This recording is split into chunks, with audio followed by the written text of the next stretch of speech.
अलीपुर गांव में दिल्ली देहात के किसान नेताओं ने लैंड पुलिंग को लेकर एक बड़ी जनसभा की, जिसमें यह फैसला लिया गया कि एक बड़े आंदोलन की जरूरत है लैंड पुलिंग को लागू करने के लिए और दिल्ली देहात के लोगों ने इस फैसले का समर्थन किया।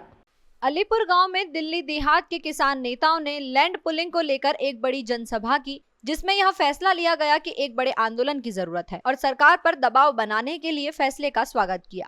एक बड़े आंदोलन की तैयारी करने का फैसला भी लिया गया। किसान आंदोलन की तरह ही किसान अपना प्रदर्शन कंछावाला डीएम ऑफिस पर करेंगे। दिल्ली देहात के किसान भाग लेंगे और सरकार को लैंड पुलिंग को लागू करवाने के लिए दबाव बनाने का प्रयास किया जाएगा। किसानों का कहना है कि अगले 2 या 3 महीने में दिल्ली में चुनाव होने हैं और संसद का अधिवेशन भी अगले सप्ताह से शुरू हो जाएगा, तो इसलिए सरकार पर दबाव बनाने के लिए इससे अच्छा मौका और नहीं मिल सकता। सभी किसान एकजुट होकर कंधावाला डीएम ऑफिस पर प्रदर्शन की तैयारी पर जोर दे रहे हैं। जो सरकारों को समझ में नहीं आया, चाहे दिल्ली सरकार हो चाहे केंद्र सरकार हो, तो ये दिल्ली के लिए इतना बुरा क्षण होगा कि ये जो बर्बाद हो रही है, यहाँ पे लोग रहना बंद कर देंगे। यहाँ से लोग त्राही-माम कर रहे हैं। इसके लिए बीमार और कितना उजाड़ होती हुई दिल्ली को बसाने के लिए किसान जाग गया है। लैंड पूलिंग पॉलिसी जो 2013 में नोटिफाइड हुई, फिर 18 में हुई और अब आप देखो 2024 आ गया है, तो इतना डिले हो गया है। और हमारी केवल यही मांगी है कि सरकार ने ही पॉलिसी को लॉन्च किया था, हमने नहीं कहा था सरकार से कि ये पॉलिसी लाओ। तो हम सरकार से यही विनम्र निवेदन करना चाहते हैं, उसमें चाहे सेंट्रल गवर्नमेंट के ही इसमें अंडर आता है ये पॉलिसी जितनी भी है, हमारे जो माननीय खट्टर साहब हैं, शहरी विकास मंत्री जी हैं, उन्हीं के अंदर ये आती हैं। और हम यही चाहते हैं जितने भी दिल्ली देहात के किसान हैं, इन पॉलिसी को जल्द से जल्द ग्राउंड स्तर पर लेके आए। कमलजीत सहरावत है, योगेंद्र चंदोलिया जी है।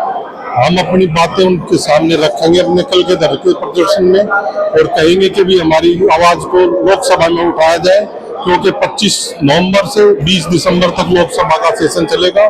तो इसके लिए हम ये विनती करेंगे उनसे कि भाई इसको लोकसभा में इस मुद्दे को जोर शोर से उठाए और इसको लागू करवाए दिल्ली देहात के लिए, क्योंकि नजरगढ़ चला हुआ है, कंजाला चला हुआ है और नैला क्षेत्र की इसी में बढ़ चढ़कर भागीदारी के लिए पंचायत की ये पंचायत की गई है यहाँ पे।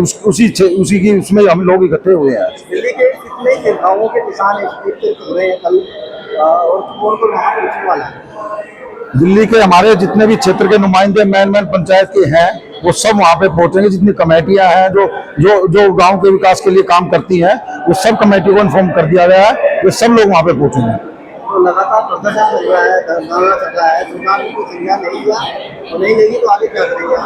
आगे हमारा संज्ञान आर पार की लड़ाई के रूप में दिल्ली देहात क्षेत्र आ चुका है। इसमें हमारे जो डिसीजन सब लोग कमेटी में बन के लेंगे, उसके हम खिलाफ भी जाएंगे अगर हमारा काम नहीं हुआ तो। लगातार मीटिंगें करते हुए प्रशासन से भी, मंत्रियों से भी, सरकारें आ रही हैं, बदल जा रही हैं, तो अब दिल्ली जो केंद्र में अलग सरकार है और दिल्ली में अलग सरकार है, इनकी वजह से हमारे दिल्ली का विकास बड़ी बुरी तरीके से रुका हुआ है। दिल्ली अब स्लम बनती जा रही है, जिसमें आप देख रहे हो पोल्यूशन का, बाहर की जो देशों से टीमें भी आती हैं, खेलने के लिए भी आती हैं, तो वो लोग बोलते हैं कि दिल्ली में इतना पोल्यूशन, हम खेलेंगे ही नहीं यहाँ पे। तो इतना स्लम और प्लान डेवलपमेंट ना होने की वजह से अनऑथराइज्ड कंस्ट्रक्शन दुनिया भर की होती जा रही है, क्योंकि प्लान डेवलपमेंट नहीं होगी तो अनऑथराइज्ड कुछ ना कुछ तो होगा, पॉलिसियां उपलब्ध नहीं होंगी। तो इस वजह से दिल्ली में रहना बड़ा दूभर हो गया। और जो दिल्ली देहात है, इसकी तो दुर्गति सबसे ज्यादा, गांव में कोई सुविधाएं नहीं है। तो इसके लिए सरकार ने 2007 में एक स्कीम शुरू करी थी, पॉलिसी शुरू करी थी कि हम इसके अंदर लैंड पूलिंग पॉलिसी लेके आएंगे और जो बाहरी क्षेत्र है गांव का, लास्ट के पेरिफेरल विलेज हैं, उनके अंदर लगभग 88 विलेज ऐसे हैं जिनमें फार्म हाउस पॉलिसी उस टाइम पे नाम दिया गया था, जो आज जीडीए पॉलिसी बोला जाता है। तो ये उस समय पे इंट्रोड्यूस करते करते 2013 में नोटिफाई हुई थी दोनों पॉलिसियां, और वो 2013 में नोटिफाई होने के बाद उसमें कुछ कमियां छोड़ दी गई थी। उस टाइम पे भी हमने जो किसानों के हित में, छोटे किसानों के हित में समस्याएं थी, उनको जंतर मंतर पर भी और प्रशासन से मिलकर भी लगातार सुलझाने की कोशिश करी। तो उस दौरान ही नई सरकार आ गई 2014 में सेंटर के अंदर, और सेंटर आता है डीडी आता है सेंटर के अंदर। तो उनको फिर गुहार लगाई हमने, तो हमारी धरने प्रदर्शन के बाद उन्होंने हमारी गुहार को माना और इस पॉलिसी में जो कमियां थी वो दूर करी। तो दूर करने के साथ साथ उन्होंने पॉलिसी पुरानी स्क्रैप करके नई पॉलिसी बना दी और उसमें जो हमने डिमांड करी थी वो सारी ठीक कर दी।